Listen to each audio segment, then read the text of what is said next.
Welcome back, viewers and subscribers. It's your girl, Star Flames, and we are back with another banging video. We are back as it relates to the case between Blakelively and Justin Baldoni. In case you guys are not aware, the two had worked on the movie It Ends With Us. This movie is about domestic abuse. However, while Blakelively was on set, she had experienced a lot of unpleasantries from Baldoni and Mr. Heath, and she consistently lobbied for her protection. They even changed script in the movie so as to make Blakelively bear more skin, show more intimacy, and to do things that wasn't really a part of the script. She brought in a team, they made promise, and they said that, okay, we're going to ensure it's all professional from here. However, after the end of the film, Blakelively was consistently attacked. Not just attacked, Mr. Nathan and Justin Baldoni hired a PR team. Now, this PR team is a very seasoned one who have worked with the likes of Johnny Depp, Mr. Travis Scott, Drake, and the PR team ruined Blakelively. Now, Blakelively submitted a subpoena, and in the subpoena, it revealed every orchestrated attacks against her. At one point, Nathan and Baldoni had a discussion like, oh my God, look at what we just put out on the internet about her. And the people are eating it up. Can you believe it? Can you believe that? They are believing these things about Blakelively above all person. So after they smeared Blakelively's name, they were laughing at the internet for believing the smear campaign. They're like, people are so ridiculous. They actually believe that Blakelively would do all of these things. Can you believe the internet? Knowing that they have orchestrated carefully the attacks against Blakelively. Now, last night I did part 1. Yes, the video doesn't have a lot of traction, but also I want to do this part 2 just the same. It doesn't matter because, as I've said, I'm completely invested in it. And today we're going to dive into the text messages and the discussions because, as I've said, Blakelively was very smart. Even though she was the younger one, she was the smartest on set, it seems. She knew something was wrong and she protected herself as much as she could. And when that protection was still not enough and they're attacking her now, having the internet convinced that Blakelively is such a diva, and people are looking at the interview and saying, but did they tell her to respond in that manner? You're seeing portions of an orchestrated interview, and that is what many people don't get.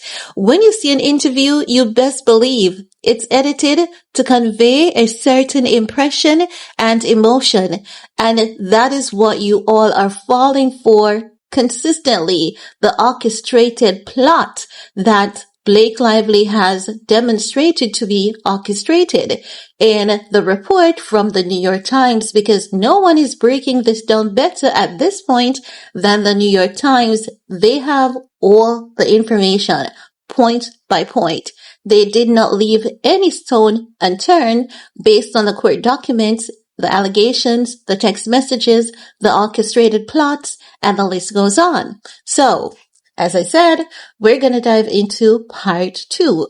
Now, after she said basically, she tried her very best to do what they wanted on set, but Baldoni wanted more. She said in an initial planning document sent to a Pharaoh and Mr. Baldoni on August 2nd, Miss Nathan suggested media talking points, including that Miss Lively used an imbalance of power to take creative control of the film.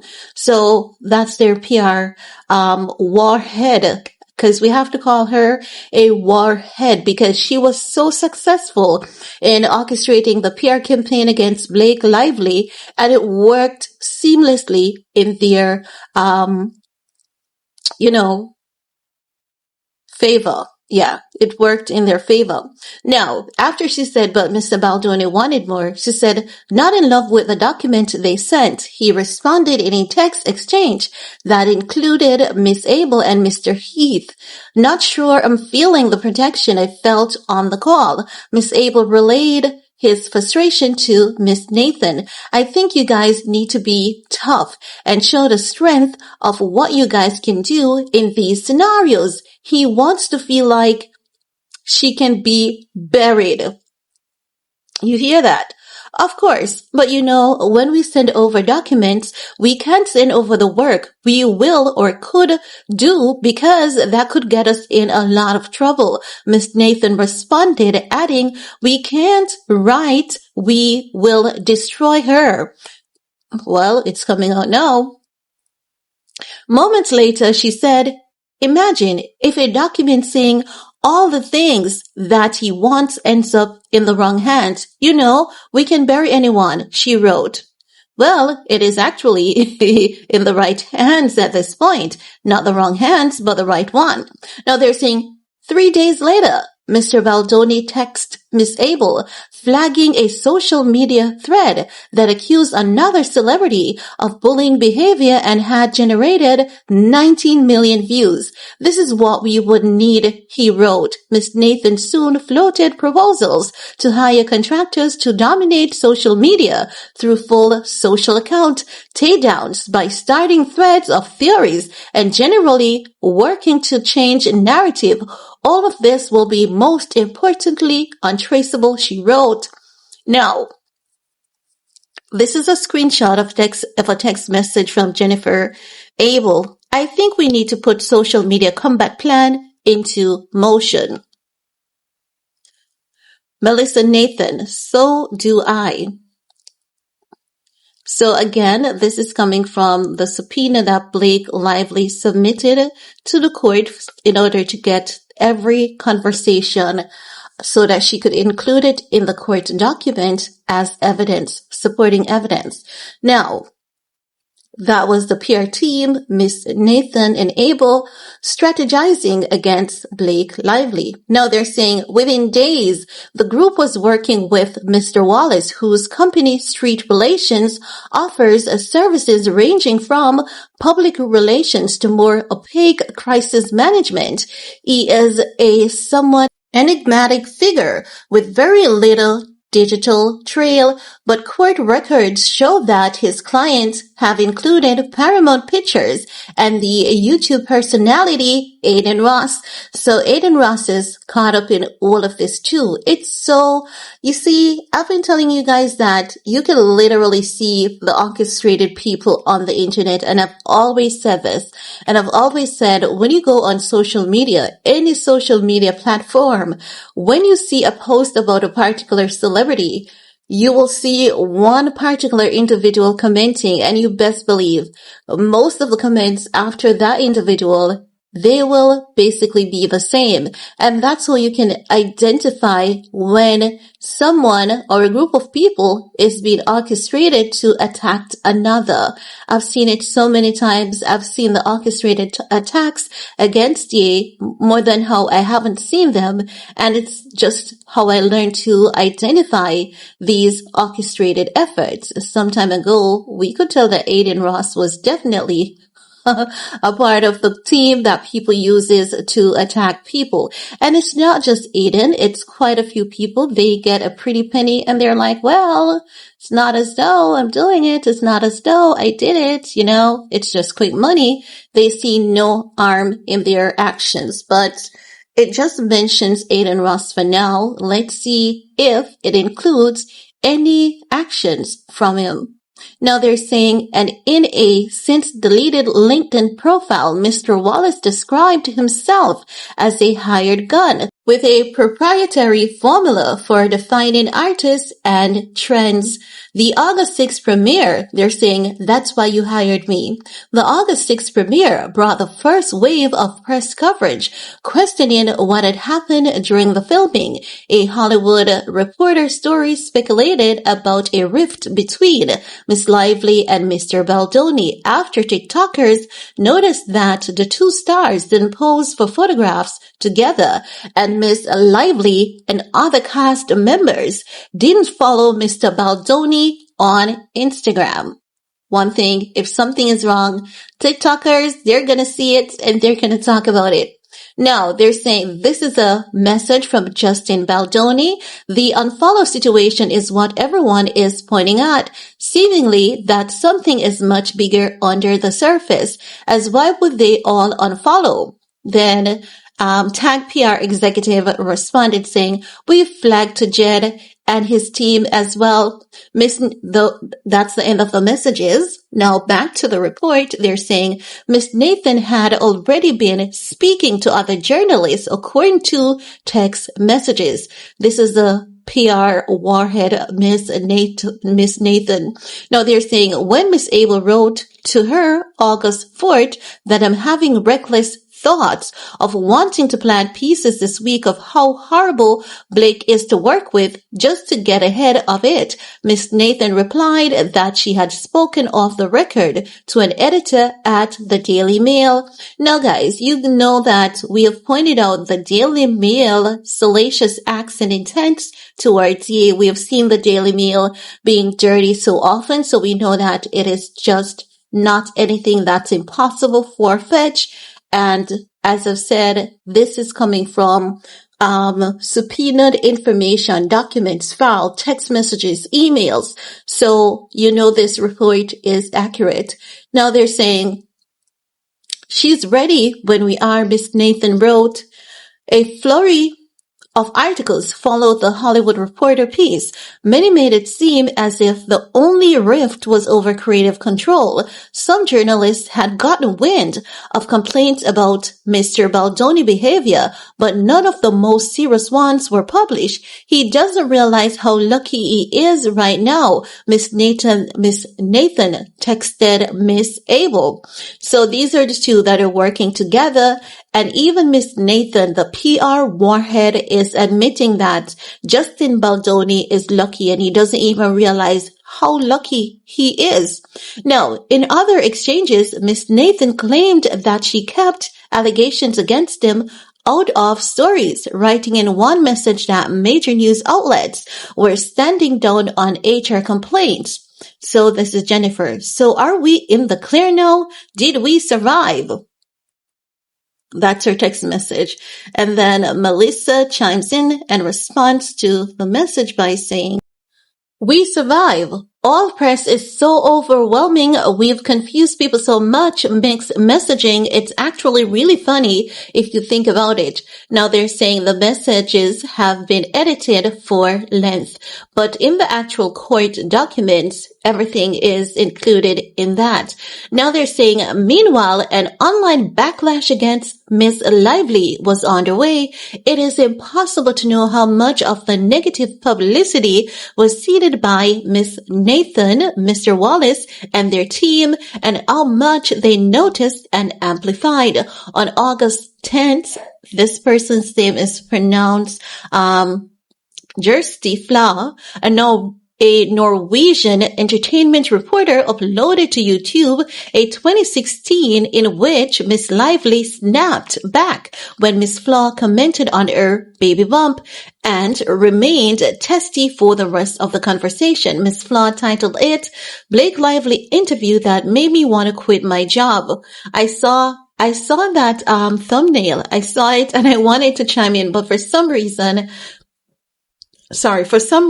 I did not. And I'm happy that I did not, because I'm not saying that Blake Lively is not a sensitive person, because it does give the sense that she is sensitive.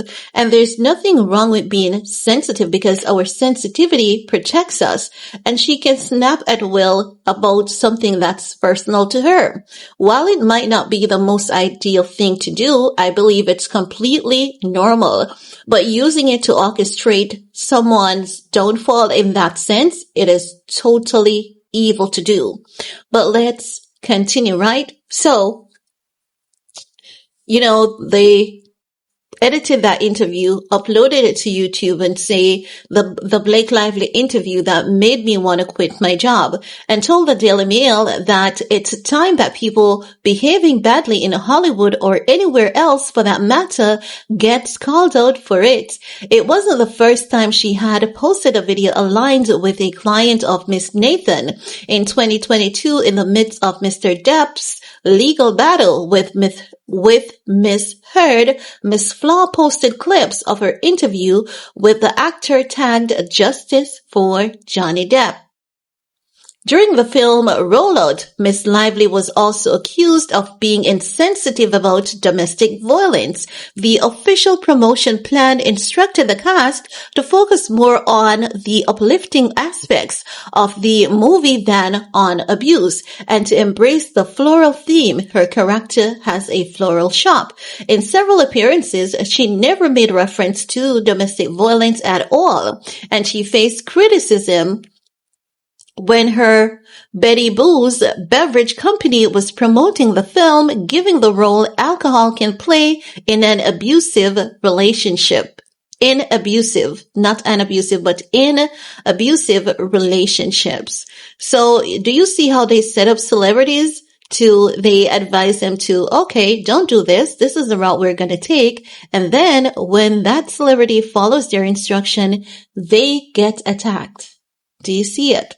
Now they're saying, seeing that blowback, the text messages shows Mr. Baldoni and his PR team decided instead to highlight survivors of domestic violence in his interviews and social media. So Baldoni is told to move in one direction, Blake told to move in the other. So Baldoni will Baldoni will be looked at as the hero, the savior, when in reality, based on these allegations and evidence, he's in fact the aggressor. Now they're saying, seeing that blowback, the text messages show Mr. Baldoni and his PR team decided instead to highlight survivors of domestic violence in his interview and social media.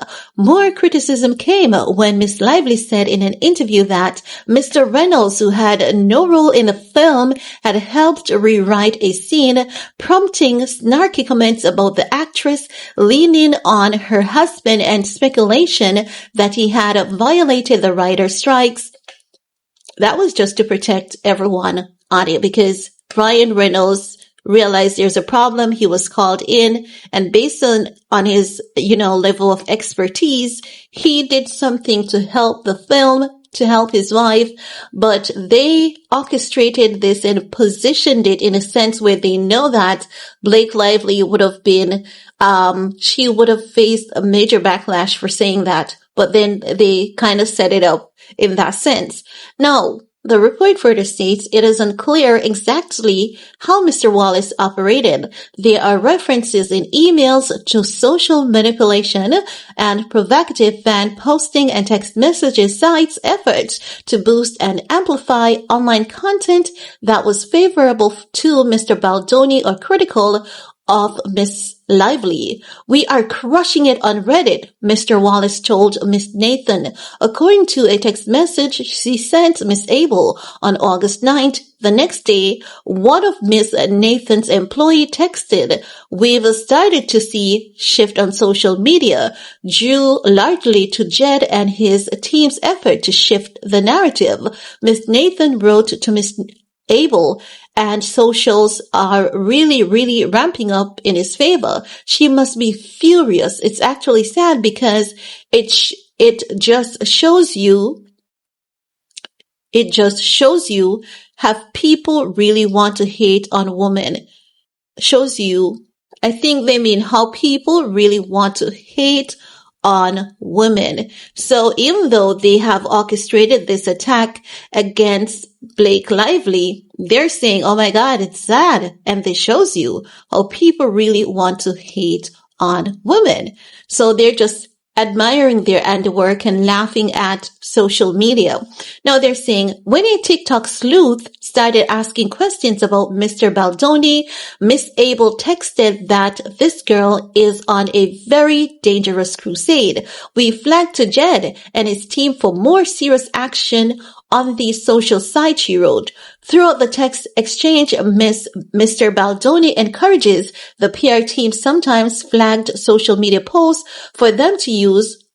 So throughout the text exchanges, Mr. Baldoni encourages the PR team, sometimes flagging social media posts for them to use. My goodness.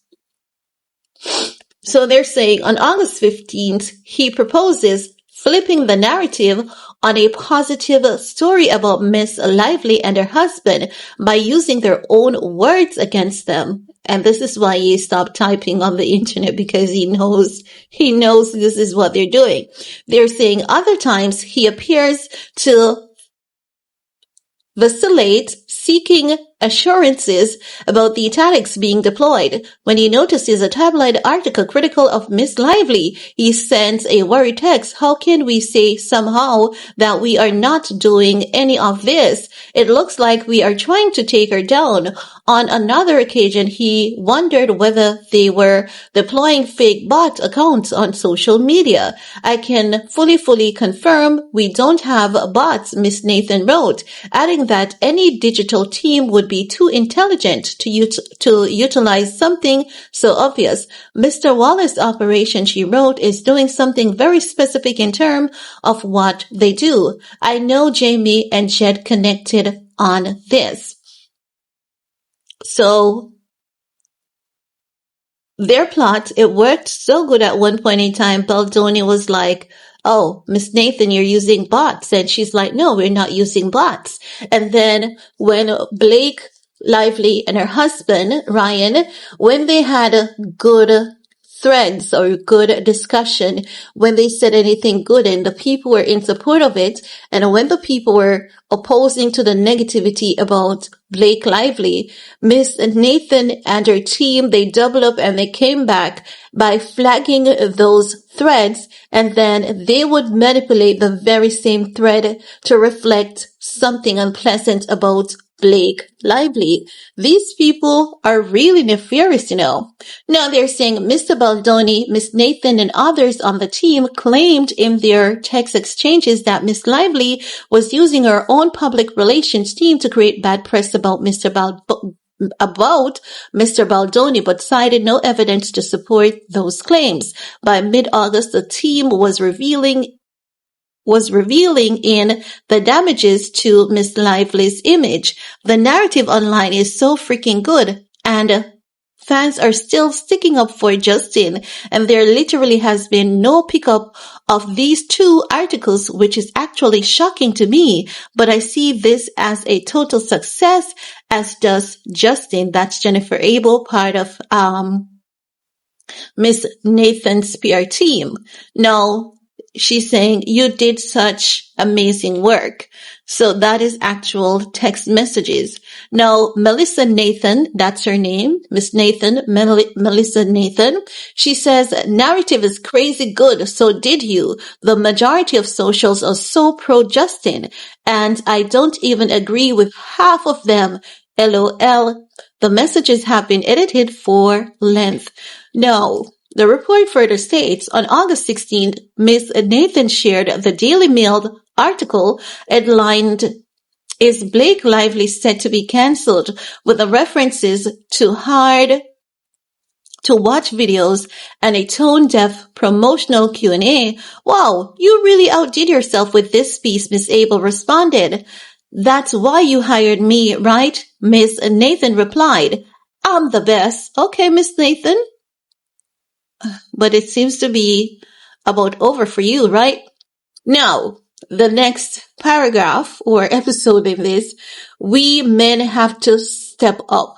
Now they're saying a brand marketing consultant, Tarakeet, produced a report in August for Miss Lively that concluded she had likely been the object of a targeted multi-channel online attack similar to one against Miss Heard and that it was damaging her reputation. The report did not identify who was behind the attack, but by analyzing the entirety of Google's search index for Miss Lively's name, it found that 35% of the results also included a reference to Mr. Baldoni. This was highly unusual given the length of her career, the company said, and suggested that the media environment was being manipulated.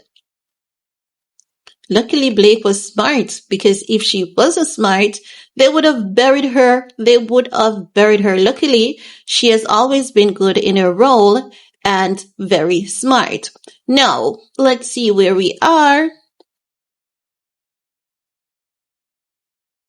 So, after they're saying, this was highly unusual given the length of, Blake's career, because the company is saying there ain't no way they found 35% of the results included reference to Baldoni. This is highly unlikely. And they're not just saying that because of saying that it's just based on track history, based on their area and level of expertise. They're saying, no, there's a high level of manipulation going on here because there ain't no way Baldoni should be ranking 35% over Blakelively. So they're saying no. A separate report by Miss Lively Hair Care Company, Blake Brown, concluded that the social media onslaught also had negative effect on that business. Her product line, which had launched in August with record-breaking sales, estimate that it lost as much as 78% in sales. With the recent arrival of It Ends With Us on Netflix, Mr. Baldoni has begun another round of promotion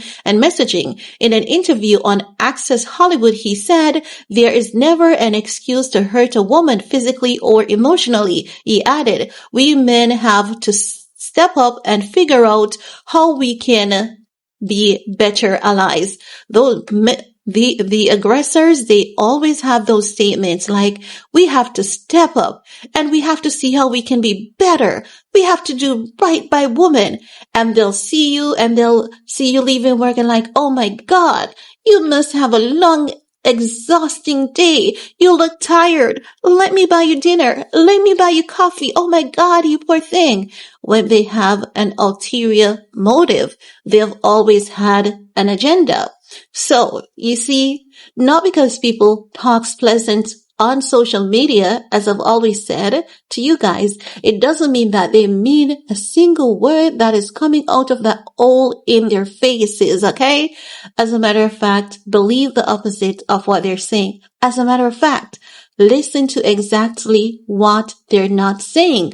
Because look at this massive smear campaign that has been launched against Blakelively. And the people who did it, they were watching social media saying, oh my God, I can't believe that people are actually falling for this. Oh my God, I can't believe people are actually believing that this is Blakelively when it's not Blakelively. It's sad. It's really sad. Now guys, we have come to the end of that report and I want to keep up because a lot of things that I've long suspected that happens in Hollywood and that happens to celebrity, it is all coming out in this lawsuit with Blakelively and Justin Baldoni. So you bet I'm going to keep following this up so that I can learn as much as I can and see how right I was with a lot of my suspicions. So far, all of my suspicions about how the Daily Mail and other people work together to take down specific individuals, it has proven to be factual and it has come out and been demonstrated in this case. But guys, it's your time to chime in. What are your thoughts? While you're at it, give this video a big thumbs up, share, stay safe, and see you guys later. Peace.